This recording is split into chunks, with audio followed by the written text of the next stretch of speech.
Candace's episode last night was amazing. She went absolutely max. Yesterday, in general, for content was a crazy day. So much happened yesterday. Joe Kent, Matt Walsh said some BS again, and we're gonna get to all of that. But I'm definitely going to just focus on this crazy explosive information that happened in Candace's episode last night. Um, because it was a hard watch. It was amazing. She went max, but it was a hard watch and it was hard to listen to because I truly cannot stand a two-faced person. I can't stand somebody that's fake. It just makes my skin crawl. It gets under my skin. That is the quickest way for me to crash out. I just can't stand it. I don't even have to directly know the person. I can just hear about a story of somebody being fake to somebody, and it pisses me off. And last night it was so hard to listen to and watch Candace and the emotions she had and how she kind of had to it just was just all coming to her. It was really hard. So we're gonna get into that today about how ERIKA was involved in the downfall of Charlie, Candace, and Kanye. It's gonna get crazy, but make sure you guys hit the like button, subscribe to the channel if you're new. I appreciate all of the support. I'm truly enjoying these YouTube videos. I'm starting to come around to it. I'm starting to get used to it. It's definitely I'm going to get much better with you know, as far as posting videos. I know I'm kind of like every other day, sometimes every 2 or 3 days. So I'm trying. I'm getting there though. We definitely getting there. I'm enjoying every step of the way. So I definitely appreciate all of the support. But let's just jump right into it because a lot of stuff has happened. And I'm gonna have to make another video about Joe Kent. I'm gonna have to make another video about Matt Walsh because he said some BS again, and we'll get to it. But I definitely wanted to dedicate this video to the information we received last night from Candace. So Candace revealed that, in the Bride of Charlie series, first off, the way she opened up her show yesterday, because I thought she was done with the Bride of Charlie. I thought she was completely done. So when she ended up saying, "Welcome back to the Bride of Charlie," I snapped my neck so quick because I was like, whoa, what? Because she be playing chess with everybody, if we just being honest. Nobody really knows Candace's next move. So she didn't really say why she was done with the series, or we thought she was done with the series. She just stopped doing it for like 3 or 4 days. So we thought she was done. She said she might revisit it, but I don't know. So last night when she said, "Welcome back to the Bride of Charlie," I jumped out of my seat. I was like, what? So that was the first thing that was crazy to me. But if you haven't watched the series Bride of Charlie, definitely I would encourage everybody to go listen to it or watch it. She starts from the beginning of ERIKA's life, literally from birth all the way up. So what we're going to talk about today is in 2018. So this is the year ERIKA and Charlie finally meet and finally start dating. So I want to pull up this timeline real quick and let's get into the crazy news about Candace finding out ERIKA somewhat had prior knowledge to the downfall of Candace and Kanye and Charlie Kirk.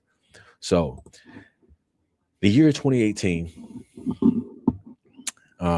Candace brings, or my fault, ERIKA rings in the new year with her mother and boyfriend, Cabot Phillips. And there's a viral video that's already been going around. I don't really want to play it again, but you can see the video of ERIKA and her mother, Lori, and Cabot. They're all celebrating with sparkles for the New Year's and stuff. But the most important thing is to remember that in 2018, this was one of the years that ERIKA said she didn't date anybody. The year she met Charlie Kirk, the year she started dating Charlie Kirk, she was dating someone in January, in the beginning of the year. But she went on national television and said she didn't date anybody for 5 years leading up to meeting Charlie. She had a boyfriend dang near every year of the 5. And Cabot Phillips was one of the boyfriends in the same year. Remember, Cabot Phillips, we haven't even got to the part where Cabot Phillips is affiliated with Turning Point. So it makes you wonder, did Charlie Kirk know that they were boyfriend and girlfriends? It makes you wonder if all of that stuff. But January 2018, ERIKA rings in the new year with Cabot Phillips. We're gonna jump a little bit because I want to just speak on this Kanye situation that was crazy explosive. In April of 2018, Kanye tweets, "I love the way Candace Owens thinks." Now, when this happens, Candace Owens says, her and Charlie was, especially Candace, she was a big fan of Kanye. So, her and Charlie always was like, they think Kanye's gonna, flip and start like having, be kind of open about his politics and how he's, more so conservative, if anything. And when Kanye tweeted this out, it just opened up the doors for Candace and Charlie. And, they started having so many different connections. The world started just evolving around them.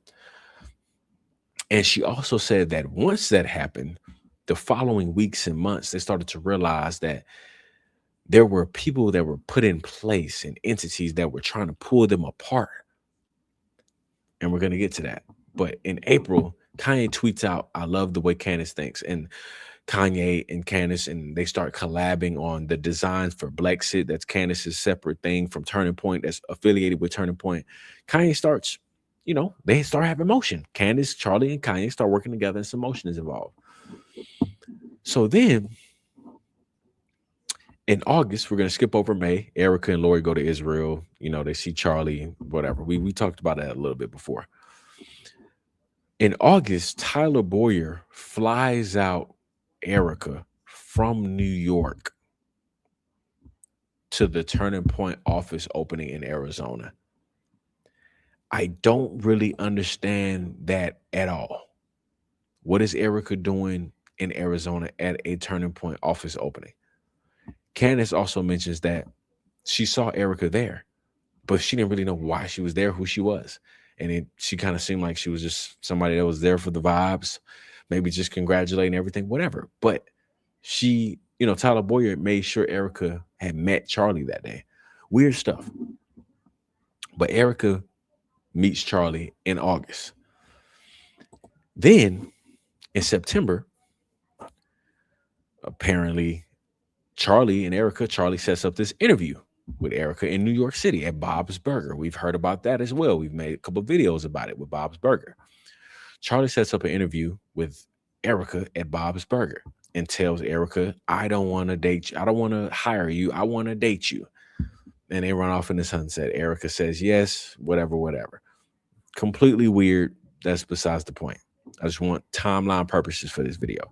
In September, ERIKA and Charlie start dating. They are newly in a they're newly in a relationship. Fresh boyfriend and girlfriends right here. In October of 2018, Kanye tweets out that he's distancing himself from Candace's Blexit project and politics. And Candace talks about how this was the craziest time in Candace's and Charlie's life, where their life was kind of flipped upside down because Kanye kind of put a spotlight on them to make it seem like they were liars. They were manipulative. They were people who tricked Kanye. And, that kind of made Candace and Charlie receive a lot of hate on the internet. And they kind of was blindsided to it because they were like, where did this come from? Kanye was so cool. Kanye was helping us design the Blexit logo, blah, blah. But now he's tweeting out he had nothing to do with Blexit. What is going on? Their world is getting flipped upside down. They're confused. Candace then reveals that somebody reached out to her, and said ERIKA knew Kanye. And Candace obviously explains, how is that possible? But this person gives Candace all the proof in the world to prove that ERIKA knew the circle Kanye was in, and she knew that circle was pressuring Kanye to push that tweet out about distancing himself from Candace. She had prior knowledge to that tweet before it went out.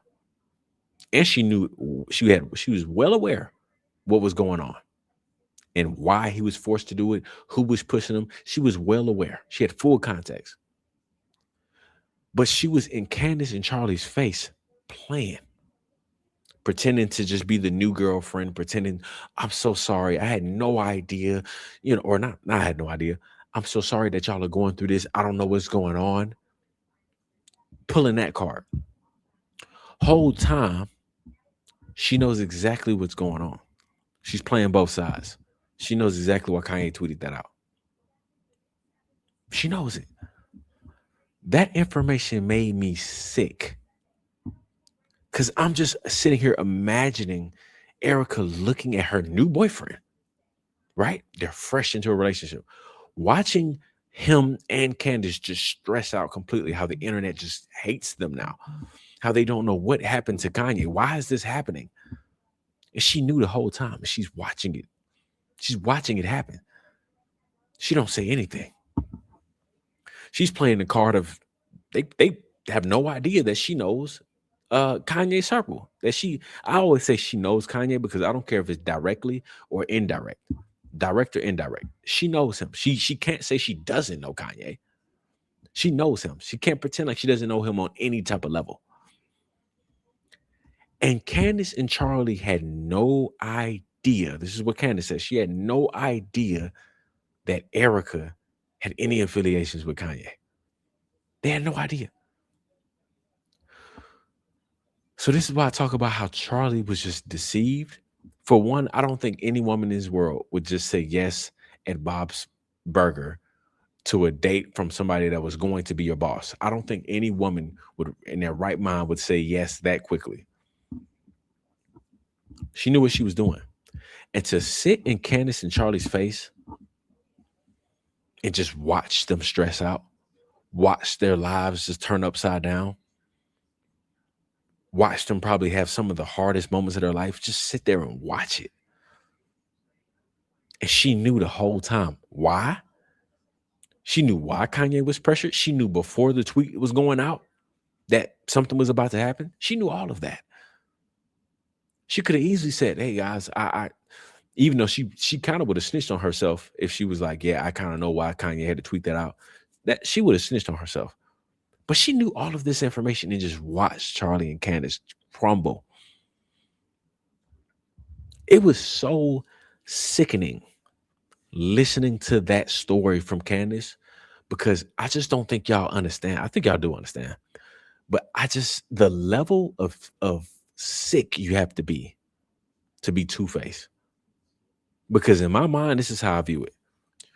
You have to enjoy watching somebody's life crumble right in front of you, knowing you have something to do with it. You have to enjoy that. You have to get a thrill out of that.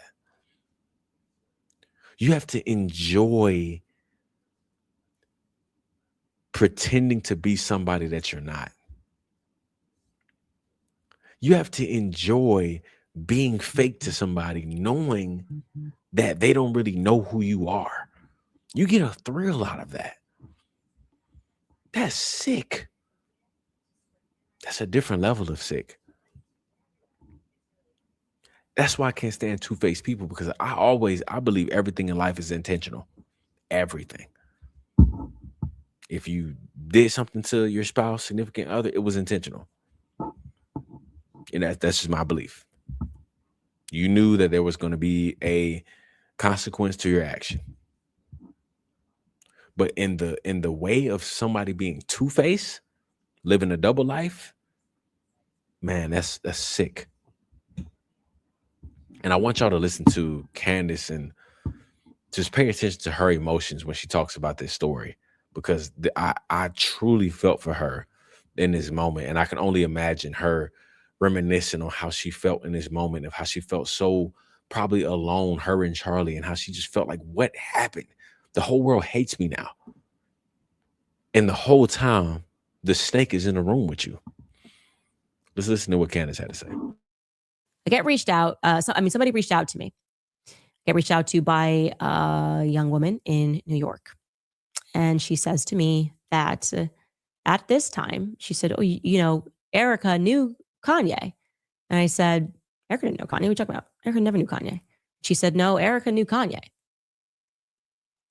And I said, nope, she wasn't even in the picture in April when Charlie and I were doing all the Kanye stuff. She's never been with him. There's no pictures, whatever. What are you referring to? And I just assumed that this was like maybe something that ERIKA said, she lies all the time. Maybe she was just like, oh, now I date this guy, now whatever. And then she says, no, I have like actual proof that when all that stuff was going down with you and Kanye and Charlie, that ERIKA was backdialing and telling people that she knew the people that were around Kanye, that she had family that was around Kanye, and pushed for that tweet to go out. Okay. So I said, can you get me some proof of that? And this young woman. Look at her face right here. This was I felt for Candace. I'm not gonna lie. It really made, because this is how I feel about two-faced people. It's one of those looks where when you find out who's the snake, when you find out you've been playing me this whole time, you've been playing in my face this whole time. When you find out that Candace's best friend, Charlie, how Charlie had no idea who you really are. And the things that we've talked about in the room in front of you, the down times we've had in the room, like the bad times we've had together, and you were there in this situation, maybe tears, a lot of stress. Again, your world is flipped upside down, and you were there. You watched me in this most vulnerable state. You watched me and your new boyfriend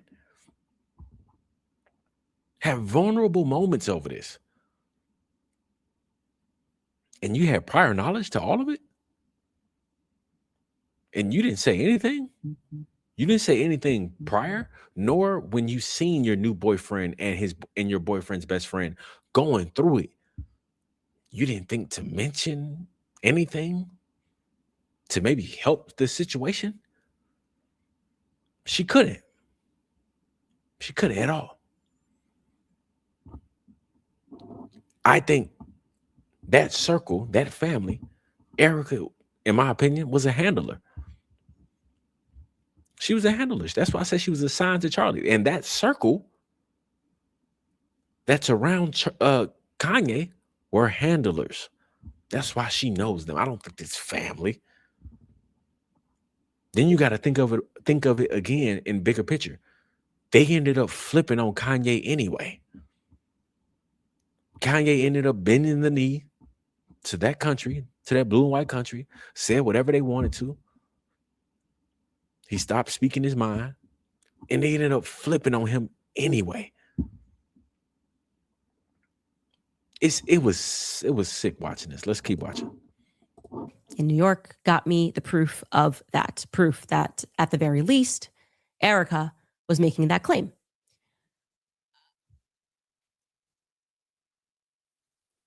What I can tell you is that neither me nor Charlie nor Kanye knew that ERIKA knew someone on Kanye's team that, and now who knows if it's her real family or her Nicole Rothstein family, or she just calls everybody family. But you're telling me she's playing like she's some cute new girlfriend watching us go through this entire thing, being absolutely heartbroken. And yet she's like on the side telling people that she knows like why that went out. She knows why Kanye, like his hand was forced. Let me tell you guys right now. I'll tell you something right now. I will find out who in Kanye's circle knew ERIKA when that tweet went out. I will find out. I will call Ye and I will find out. I will figure out how duplicitous this woman is, that she is playing the role of, oh my gosh, I'm so sorry that this is happening to you, while telling people that she knows the other side of it. People that are pressuring Ye to do this. Okay. It took me a lot to process that. Like I said, would not put this out here unless I was 100% certain of it. I am at 100% certainty that is what ERIKA told. This young woman had receipts.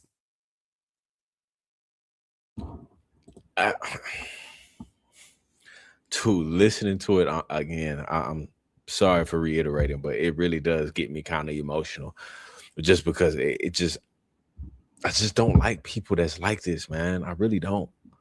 I really don't. They're terrible people. They're terrible people. I wouldn't put it past that person that they would do anything if it benefits them. They would do anything. People like that will go to the extent of getting you killed. Wonder if it has some correlation to Mr. Charlie Kirk on how ERIKA knew both sides. She knew the Jewish donor side, and she knows that side of it. She knows Charlie's side, and she's playing the field. And at the end of the day, if it comes down to choosing whether it's yourself or somebody else, they're gonna always choose themselves when it comes down to it. Every time. And people like that, it pisses me off, man, just because just taking advantage of somebody in the most vulnerable state of mind, the most vulnerable place, and you're just right there pretending like you care. I'm so sorry y'all are going through this, and you knew the whole time. That those type of people, I just can't. This was a tough one for me. This was a tough one for me, and it kind of puts a lot of things into perspective because she has been two-faced throughout this entire process, this entire investigation of what really happened to Charlie. We know Charlie was betrayed, right? We know that.